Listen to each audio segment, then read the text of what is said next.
Welcome to The Music Reel. I'm your host, Nicola Burton, and today I have the pleasure of speaking with Irish-born Australian actor Bobby Fox. Bobby, thank you for joining me today. How are you going? No problem. Thank you for having me. I'm well. I'm very well today. I'm actually in the midst of, you can see some equipment here, a last-minute casting that I self-shot at home sort of thing. Oh, I love it. I love it. So now you're in Melbourne, so this is your second lockdown. That's right, yeah. And you're an ambassador for Entertainment Assist, which is a company that's really looking after their health and well-being for people in the Australian entertainment industry. So perhaps I could start there and talk about what's your work as an ambassador and how has that actually given you, I guess, a bit of an edge strategy-wise in terms of managing your own lockdown? My own mental health. Well, in terms of my role as an ambassador with Entertainment Assist, I suppose my role and the purpose of having an ambassador, as opposed to just having the Julia or Ray that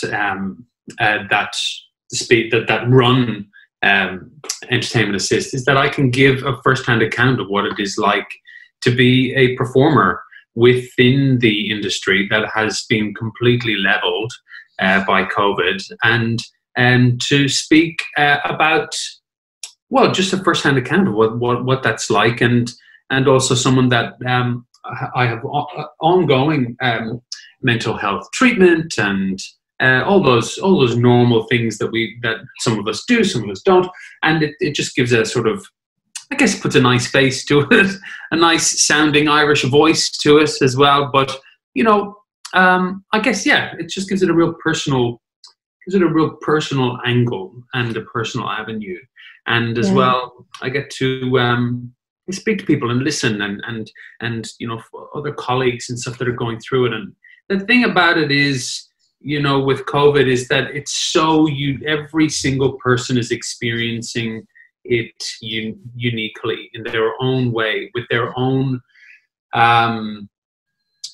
set of circumstances. And it really is like that. It's hard because everyone's put in categories and you just see the arts and everyone's so different. If you're a small family of three where one person can work and the other person can't, and then there's a kid running around the place and that can't go to school or kindy or any of those sort of things, is different to me, who's here with my girlfriend. And you know, where I consider myself very lucky to have my place here that I've lived in for a long time and be very comfortable and feel very safe and quite focused. Yeah. That it's so good, like you say, people relate to the stories that other people share, and particularly this time when so many businesses have just been leveled, like you say. Yeah. Especially, I guess, in Melbourne, which is, it's like the centre for Australian arts and entertainment, really. You've just said you've been doing a casting in your own lounge room. That's right. Which is just insane. So what I want to talk about, I guess, let's start with what you were supposed to be doing in lockdown, because, I mean, your resume is crazy. You've done so many live musicals. You've done major dance productions, including River Dance. Your on-screen credits include Househusbands and Upper Middle Bogan, my favourite show. And I think I love that show. But also your debut album, The Fantastic Mr. Fox, featured a duet with you and Miranda Kerr. So, you know, not much of a resume at all. Hello. Couple of bits in here. Obviously, you've been very, very busy. So now we're in 2020. Obviously, you're not being able to do the productions that you would normally. So what were you supposed to be doing at this time? At this time, I was supposed to be doing a lot of touring. As you had mentioned, for my first ever job was Riverdance back in 1998. And I toured. I was an Irish dancer, grew up as an Irish dancer. And it was my very first thing. And I grew up as an Irish dancer. I was world champion for 4 times. And I was also an Irish musician. I played a lot of Irish traditional music and all that kind of stuff. And I didn't start singing till I came out to Australia.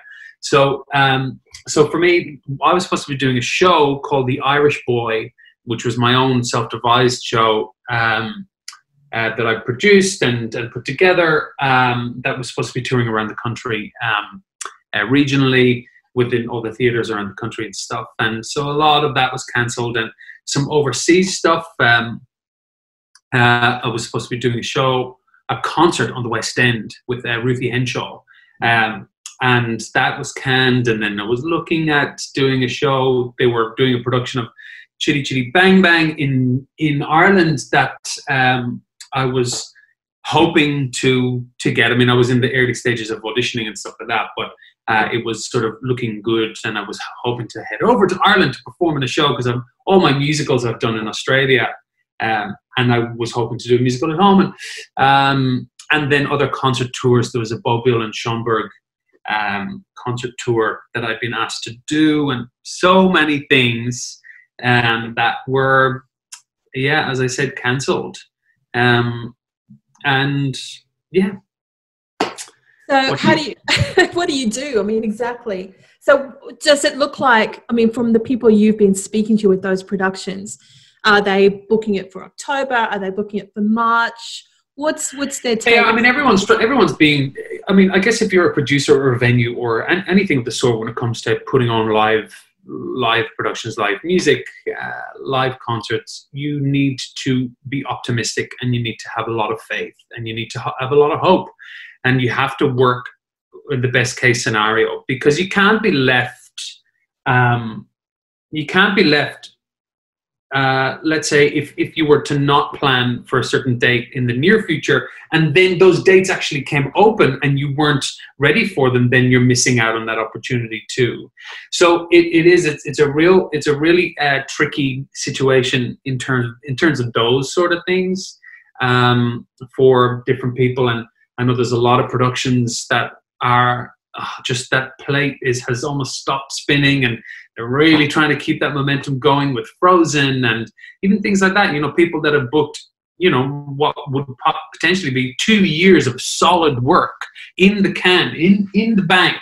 And for performers, when you get, you know, contracts like that, that's, you know, those, for some people they're not so rare, for some people they are really rare, but you know, you set up a livelihood based on those sort of shows. You know, people that slog in and out of those 8 shows a week and go in and do the grind, and they're in the theater 6 days a week. You know, they pretty much, and if they understudy as well, they rehearse all throughout the week as well. So, but they're able to save, and they're able to plan. And you know, the life of a performer is the life of a hustler. You're always hustling. You're always doing that. So we're well used to downtime, but we're not used to downtime with you know, no light at the end of the tunnel for the moment. You know, it just keeps going back. And certainly within Melbourne, you know, having hit this lockdown, this second lockdown, which I was in favor of 100%, that it just needed to happen. I think with people are going to try and push the line as much as they can so that they can survive as much as they can. And so they will just do to the extremities of within the parameters that are set. And it just wasn't working in terms of the actual health and well-being of the population here in Victoria. And so it needed to happen. It's unfortunate and stuff, but I'm positive. I remain positive. In the past, I have gone through certain injuries and stuff like that, and I haven't chosen positivity, the positive route, and I let things overcome me and get the better of me. And then what I found was, once I was then repaired, like the injury was done, I was then left with a lot of mental health that wasn't ready to pick up, which took an even greater amount of time to come back to. So this time in these lockdowns, I go, you know what? I'm just going to take care of what I can take care of. I can only control what I can control, and that's myself. And so I make sure that I eat really well. I make sure that I get out every day and do my walk for as long as I can go out for an hour. So I walk for the hour and I make it count. I work out at home every day, and I try and keep myself active in terms of my creative head. Keep my creative head active, because the other thing is too, I quite like doing nothing.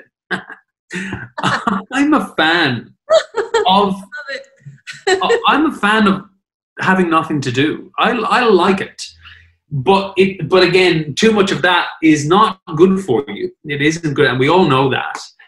But certainly for me, those are the things. That's what I really focus on to keep my mental health in check. And then I have my regular session booked in with my psychiatrist, psychologist. It's great advice, Bobby, because it really helps. You know, it's like you've got this great mindset to be able to keep yourself on track. Because I guess as you related with your injury story, yeah, if you don't have your head straight, it's going to take longer for you to actually recover from this experience. I love what you said about our industry. We are so used to, you know, not having a guarantee. So in many ways, we are positioned as an industry to be able to recover from this quite well because we're used to not having this guarantee. So if you can follow a routine like you suggest, it's actually putting you in good stead, isn't it? And that's right. It just, look, I mean, a lot of it is so personal, and I think it's hard. Like the way I was saying how COVID has hit everyone so individually, mental health is as individual as people are. You know, there are, however, 6 billion people in the world. I don't even know what the number is, but there's that many types of mental health as well. And it's as simple as, I just equate it, it's like a fitness. Health is a great word for it because it's the types of thoughts that you go to, that you that happen, that you react with and stuff, are practiced like push-ups, like walks, like a jog, like good cardiovascular health. And I find it's a practice thing. It's a thing that when you practice it, it comes much easier, and you choose, and even when you go low, you go lower for a much shorter amount of time, and you can recognize what they are and why you're so low, and you know, things like that. I think that's great. Having that self-care ritual and practice in place will really help you through this. Yeah. Now, the people that you normally work with in production, so crew, tech, costume design, have you heard from any of them? How are they going with this lockdown? I haven't actually spoken to anyone outside of like my own sort of inner circle. I spend a lot of my day I'm really close with my family. We have a WhatsApp group. So my morning is their night, and the WhatsApp group that we use, they use that as how they just message each other to like get butter in town sort of thing. Do you know what I mean? Like that kind of thing. So I feel very connected with that. I've connected with my friends, and that I haven't actually spoken to anyone within like the crew, the technical side of things, or the crew, whatever. Just because my inner circle of friends I don't necessarily have anyone that does that. I have a friend of mine who's a choreographer, and she's doing some TV stuff, but that again is a struggle. It's just like absolutely everyone is in the exact same boat, and it's not so much what part of the industry that we're in, but what actually is it going on in our lives that makes it more difficult or less difficult. You might have someone that has 3 kids, and they have a house that that maybe they're renting or whatever, and they still have to pay the rent. And the job keeper for me is fantastic. It's something that I can live off, I can budget on, I can make that work. But for someone with kids, dogs, bills, the whole bit, it probably wouldn't work as well. So for me, it's yes, within the arts it's leveled, but then it's the individual households then that where it's very different. So everyone is having their own type of struggle, and everyone is having their own coping mechanisms and all that kind of stuff, you know. That is true. So what would be your vision for recovery for your part of the industry, in terms of what kind of light at the end of the tunnel can we actually almost create ourselves to keep ourselves focused? What do you see may help us? I think, look, to be a performer is to need people to perform to. And the only way that we're going to be able to perform to people is if if we don't rush out of the healing stage of the country, the healing stage for I think the quickest way out of it is to go slow with the lockdowns and and taking us from stage 4 to stage 3 and drip feeding that and really making sure that there's none. And then kind of like basically the New Zealand model, where it's just bang, we're getting rid of it. Then the country can actually go, then you can fill an auditorium. For the only way around it is like for the overheads, let's say with a small theater, maybe a small theater, let's say it holds 500 people. Even having 250 people come along to the venue is great, but it doesn't actually, venues and stuff can't really make a good business out of half the amount of people coming in. They'll do what they can. So for me, the quickest way out is actually slower. That's what I sort of view it as, because it means that it's under control. Yeah. And with confidence, you have people that will then buy tickets and will go, do you know what? I'm going to go see Bobby Fox perform his songs next weekend at wherever it might be. Yeah. And or I'm going to pop down the pub. There's a great guitarist on, or that kind of thing. And it's the only way that we can get it back is if people feel confident to spend their money on the arts, as opposed to waiting for handouts from the government. The government is such a, I mean, it's so massive, so vast. This is unprecedented. Yeah. Like, it really is unprecedented. And the thing is, for me, even I've never been on Centrelink. I've never done it. I've never even thought about doing it. When even between jobs, I've never thought, oh, well, I'm off to Centrelink. I'll get my money in whatever while I'm looking for more work. I just go, well, I need to do more work. Then I'm hustling more jobs in. That's all it is for me. That I've never had the mindset. So JobKeeper or anything like that is just such a savior for me. I mean, me personally. You speak to someone else and it might not be so.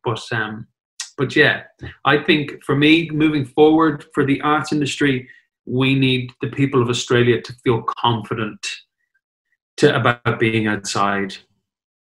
And right now, I don't see that. I don't see that happening. Not yet. I don't see it. To me, in my mind, if I'm just speaking honestly, if we went really, really stringent for the rest of the year, right up until Christmas, so that we had I mean, less than, 0 cases for 3 weeks or whatever, leading up to Christmas, then at least we can have a Christmas together. And then we can go, right, 2021, dust it off, let's go. Let's make this work. I think a lot of people are saying the same thing, Bobby, just like, get rid of it. Whatever we need to do, write this year off and let's start again next year. And really what you're saying in the meantime is look after yourself with your mental health and your mental well-being. And physically, look after yourself mentally and physically. It means that even if COVID does enter your life in any way, then you can fight it off. You don't, if you're not down mentally, if you're not, I don't want to say depressed, but if you don't have the weight of life on you. I even found it with the news and social media. I mean, obviously we spend more time watching that now. We have more time of the day to do that. And it's nice to feel really connected, but it also means that it can just be very saturated with the woes of life. And for me personally, for my own health and my own head and my heart. So my heart is good and it's full. I have to moderate it. I used to get up and watch the news every morning, and then I realized I am just setting myself up for disaster here, because so many people are saying the same thing, like, no, I can't look at it anymore. I check the numbers. I get on the app and I go, oh yeah, numbers, how do we go this week? Oh, okay, cool. Yesterday we're down. Okay, fantastic. Wow. I think it's been great hearing your advice and your tips, Bobby, because so many people would be watching this feeling so caught up in the uncertainty and I guess the anger or the terror. And it really helps to hear someone like you as the ambassador for Entertainment Assist, just like, right, this is what you need to do. I think it's a good, solid voice in the darkness. Thank you for that. Well, I just think that it would be more of a disaster if we went back too early and then we had to start all over again. I genuinely think that would, in terms of, this is a mental health talk this is a mental health topic that we're discussing, and I think that to reopen and then to just go back again, I think that will have so much of a damaging effect long term on that consumer confidence, on that punter from theatre to pub to even busker on the street. You know what I mean? Like, it's just not going to happen. And I think that that would be a disaster for us to get out in the open, launch everything back, and then stop it again. That would have far more of a damaging effect than waiting a little bit longer, making sure that we're good. Kind of like what they did in New Zealand. It's such a great model. Obviously, a much larger population here. Yeah, but it's worked for them. And look, I really hope that you get out of lockdown by the end of the year. Near that, you're in your second one, Bobby. It's been so good to talk to you and to hear how you're coping, and I think that's going to help so many people. So I look forward to 2021 when we can actually get you up to Queensland and have a look at your show. If we can actually get you up, it would be great. Well, yes, I mean, I had been booked. I mean, I think, I can't remember when it's been rescheduled for, but it was at the Powerhouse in Brisbane, my Irish boy show. So I love Brisbane so much. I love Queensland so much. Well, Queenslanders that move out of Queensland and move to Melbourne, and I do shows with. Yeah. I always end up being very, very good mates with them. There's a similar sense of humour there. That Queensland sense of humour and the Irish sense of humour, there's something similar there. Because I grew up in the country as well in Ireland, so there's a bit of a countryness to it that I think I sort of I agree with that. Most of my ancestors are from Limerick and County Kerry. Oh, lovely! They're lovely sorts. Well, there you go. But it was so. I mean, maybe it's because we have such our roots in Queensland are from Ireland. Maybe I don't know. I don't know what it is, but yeah. Maybe. There's something there. The sense of humour is very similar. There's something about it. Well, we're looking forward to seeing you next year. Thank you so much for talking to me. Take care in this second lockdown. Let's get it sorted by Christmas, hey? That's it. Together, be lenient, be kind, be patient. Be patient. And it's something that we have to practice daily. Patience. And I mean in the supermarket. You have to be patient in aisle 4. Buy the crackers. Let them go down, let them pass you. You have to practice patience. And it's hard. One of my techniques was to throw a little smile on it. Just throw a smile. In a little situation where we're all stopping, it's frustrating, throw a smile on it. It's harder now with the mask on. I have to really smile with my eyes. I love it. You've heard it here, folks. Aisle 4. Bobby's telling you. Buy the crackers. Thanks, Bobby Fox. It was so great to talk to you. Take care. Thank you. You too. Take care.